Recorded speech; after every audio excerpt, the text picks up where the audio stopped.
One of the reasons I have this channel, and I do this, and I've been doing this for a long time, whether it's writing over 600 articles, whitetail articles on my website, whitetailhabitatsolutions.com, or creating over 400 now YouTube videos on the site, and we hope to make another 200 in 2020. But one of the reasons I do this, I want to try to help people out. I'm in the luxury of scouting whitetails for a living and designing food plot programs and habitat programs and finding bedding areas, designing bedding area programs for private landowners across the entire country. And so I do this stuff all the time. A lot of people say, yeah, it's 365 for whitetails, but my job really is 365 for whitetails. I'm either studying about it, writing about it, creating videos, or out in the land for clients 80 to 100 days per year.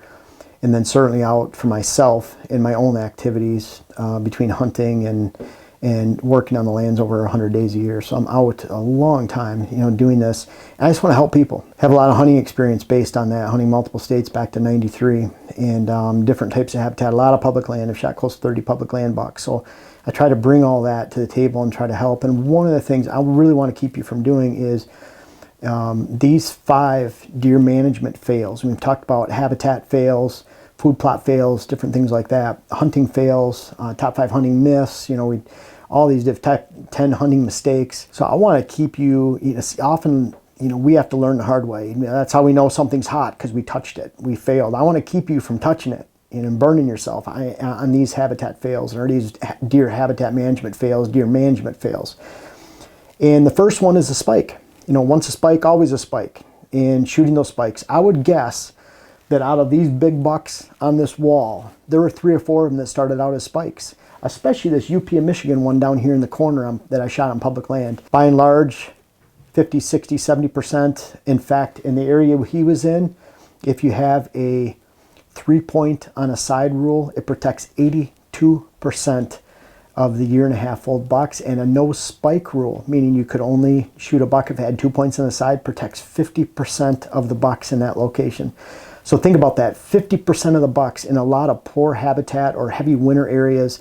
I would say northern Minnesota, Wisconsin, northern Michigan, upstate New York, some of the big hardwood habitats of Pennsylvania, Kentucky, where you don't have a lot of good growth, even down in Texas, where you have a lot of light sandy soil, where the habitat's not at its best, then you're going to have a large percentage of those deer that are spikes. So if you're shooting spikes because you think it's inferior, it's a major fail when it comes to deer management. If you're shooting spikes, or you're shooting inferior deer, inferior looking bucks, because they have an odd side to them, they have an odd main beam, most of the time that's because of an injury. And so you're shooting a buck that could have been an outstanding buck next year. And really, when you look at it and look at the numbers, and an inferior buck in an area, let's say the average 5-year-old was 150 inches. Well, an inferior buck might be 130, 135. He's still going to have that mass, maybe shorter time, shorter beams, whatever it might be, but he's still going to be an incredible 5-year-old buck that really you're looking at inferior. Yeah, he might be 10% less in antler growth than another buck, but is really that inferior and something to worry about. And something that I read a long time ago and I've taken to heart, and this has been confirmed by many other folks, research biologists, that are actually doing this as a living, studying the actual numbers and science. I'm not a science guy, I'm a practical guy, realistic, real world guy. There's a lot of difference when you look on small parcels that doesn't relate to the scientific side, but when it comes to deer biology, there's not much you can change about it. But I've heard whatever gene has been around for the last 50 years is still there today. You cannot remove a gene out of a free-ranging whitetail herd. You can remove a bully buck out of the herd because he's a big 8-point, and you let him go till he's 6 years old, and he's a bully, and he's large and big, and he keeps all the other deer off. Maybe you want to shoot him, almost like a cull buck. But even in a free-ranging herd, you cannot remove that gene if it's been in there the last 50 years. Now, something, and it's probably more than that. A herd in a fenced-in area where you have total control, you have to remove every buck that had that gene for 13 years out of that contained, enclosed deer herd. And oh, by the way, you have to remove every doe that had that genetic disposition too. So you had to remove the doe and the buck that had that gene, and it takes 13 years of removing every deer within that enclosure, no matter how big or small, to successfully remove that gene. That takes genetic testing. That takes an incredible amount of 100% saturation of that gene and killing it every single year before it's removed successfully out of a herd 13 years later. So once a spike, always a spike. Most people are using that as an excuse to shoot a small deer. And for me personally, if you want to shoot a small buck and a spike, just say you want to shoot a small buck or a spike. I don't really care. You know, if my neighbor shoots a spike or a little 4-point or a little yearling buck, more power to him. That means he didn't shoot one of the big ones. But regardless, it doesn't really matter. New hunters, old hunters, if you want to shoot a buck, if you want to shoot a spike, just shoot it. You know, we don't need to make excuses in the hunting world. I think the more we do that, the more we diminish ourselves as hunters. Number 2, big deer management fail when it comes to small properties. When I mean small properties, I'm talking about a property size that does not encompass the 365 life of a deer. Buck, doe, whatever. And so unless you have close to 1,000 acres or more, you're not going to encompass the daily life of a deer herd. And so one of the scientific studies that is greatly misleading, and you could add wind to this, you could add some other things too, but the 3-mile home range of bucks, very, very misleading. Most of the collar studies that are done on deer are not done and performed in mixed habitat, small parcel management where deer can be held during the daylight on a small parcel and not released to neighboring properties, even on 30 acres like we do every year, until after dark. And so even if a buck has a 3-mile home range, which is suspect because they could have a huge home range in big, open wilderness setting, could be way more than 3-mile home range. And that could be much, much less in fragmented farmland parcels where deer are forced into small cover locations and confined. There's a huge balance. So that's just an average.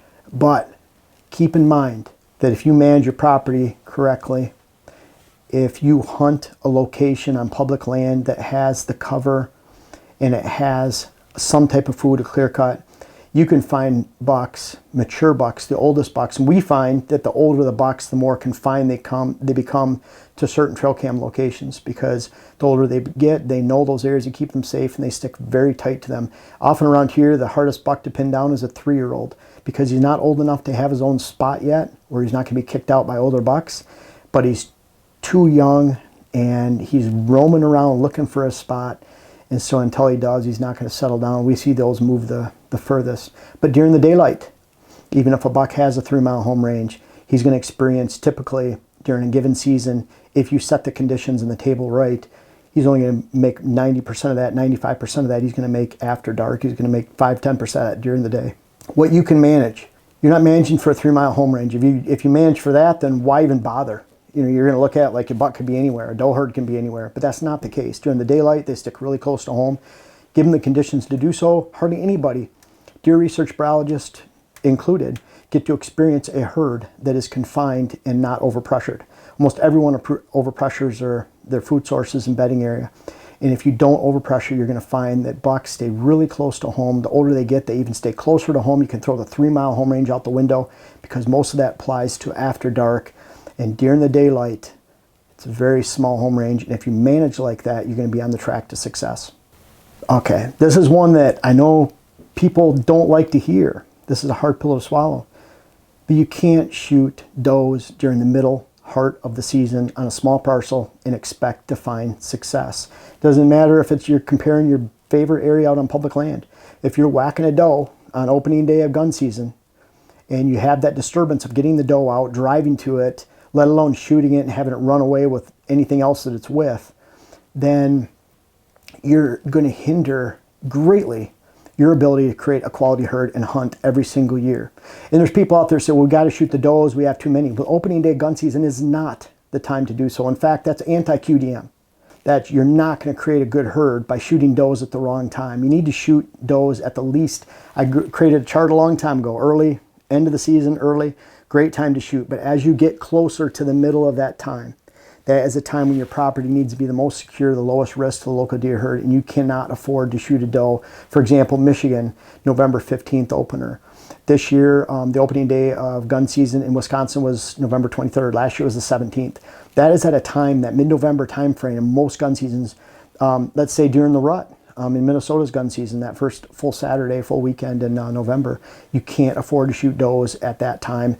And that's a huge mistake for deer management, let alone the success of your hunt, creating quality herd. And why even put all the habitat work into the property if you're just going to go out, shoot a couple does on opening day, spook the deer off, and now you have a blank property that holds very few deer, mature bucks, especially over the next 2 to 3 weeks at the heart of the season, and you really just set your property back to the Stone Age and set it back years. And why even create all those habitat improvements and work on the property if you're just going to go out and shoot some does in the middle of the season? There's a good time to shoot a doe and a bad time, middle of the season. Try to avoid, unless you have a buck on the ground. Then it's perfect time. The mature buck is the lowest hole in the bucket. That's the hardest one to get on your property. So when you already have a buck on the ground, then turn your gun and shoot the nearest doe or two, and you can accomplish all your goals at one time with the same intrusion on your land without making separate intrusion just for does that you can really, if you have a quality property that is hunting pressure free and has a good hunt program on it, those does should be at your taking for harvest just about any day of the season. That is not the case with a particular mature buck you're after, which is by far the lowest hole in the bucket. As far as deer, the highest hole in the bucket is a mature doe. You don't want to say that a 7-year-old doe is hard to shoot. She's so wise. She'll do the same thing every single day, bedding in the same spot, feeding in the same spot. And if you're a good hunter, average hunter, you should be able to take advantage of that and take that doe out anytime you want. The worst time is during the heart of the season. Now, fourth, something I see all the time is your deer management census efforts need to take place in October and November. There's some scientific models out there where you have 2,000, 3,000 acre parcels. You're comparing August to August, September to September over a bait pile, and you can compare apples to apples. That's not the case in the small properties. In small parcel management, we're on 200 acres, 100 acres, 50, 30, 20 acres. Deer are only there part of the time. It's a part-time herd that you're hunting. So you have to actually take a census, a camera census, not only not over corn, because a lot of small parcels, mature bucks will avoid feed and avoid areas in high pressured areas, which would be Minnesota, Wisconsin, Michigan, Pennsylvania, New York, Ohio, Indiana, portions of Illinois. There's a lot of pressure in those areas, and deer don't likely come into bait regularly, especially mature bucks, and so your numbers are going to be skewed. But certainly you have to take that census. To me, the mock scrape is the least invasive, best tool for you taking a census in October, November. There's times we have mock scrapes where we've had over 30 bucks hit, almost all of them during the daylight, and we can tell exactly in October, November, not only what bucks are on the land, but what kind of deer herd we have during the heart of the season, which is at a time where we can actually influence a herd, manage the herd, improve the buck age structure, improve the sex ratios, take the population and raise or lower it by protecting deer or shooting them and promoting them to the next age class or not, lowering the population, raising the population. That's a time where you can have influence, and at the same time, it's when you can actually hunt them, actually have a great hunt. And it goes, I'll say it all the time, you can't have a great herd without a great hunt. The two go hand in hand.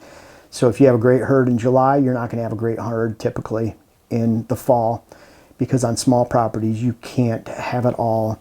The number one time to influence your deer herd and hunt the deer herd is also the number one time to take a census, and I encourage you to do it on a mock scrape. We have a mock scrape playlist on this channel that you can follow, and that'll lead you to success when it comes to taking census non-invasively and getting a record of every buck in your area. There should be no, on a good property, there should be no buck surprises, or very few, less than 5%, where you look at a buck and say, man, where'd that buck come from? I don't recognize that. That should happen less than 5% of the time, and most of the time 2-3% at the most.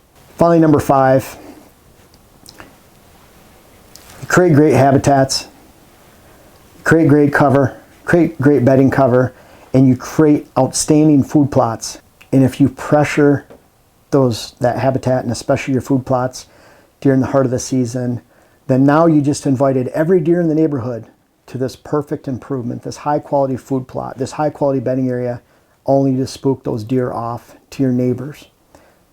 Whereas if you didn't have those improvements in the first place, you don't create that attract, repel condition where deer are invited to your food plot or your great bedding area or water hole every single day, only to be spooked away. You can educate 10 times more deer in your neighborhood with high quality improvements that are overpressured than you can if you don't have those high quality improvements in the first place. You can still have a great hunt. Then it's more random. A mature buck might come through your 30 acre parcel just to go from one side to the other, looking for does during the heart of November, and you end up shooting the biggest buck in the area because he was none the wiser. He didn't recognize your property, your food plots, your habitat improvements, your mock scrapes, your water holes as being overpressured.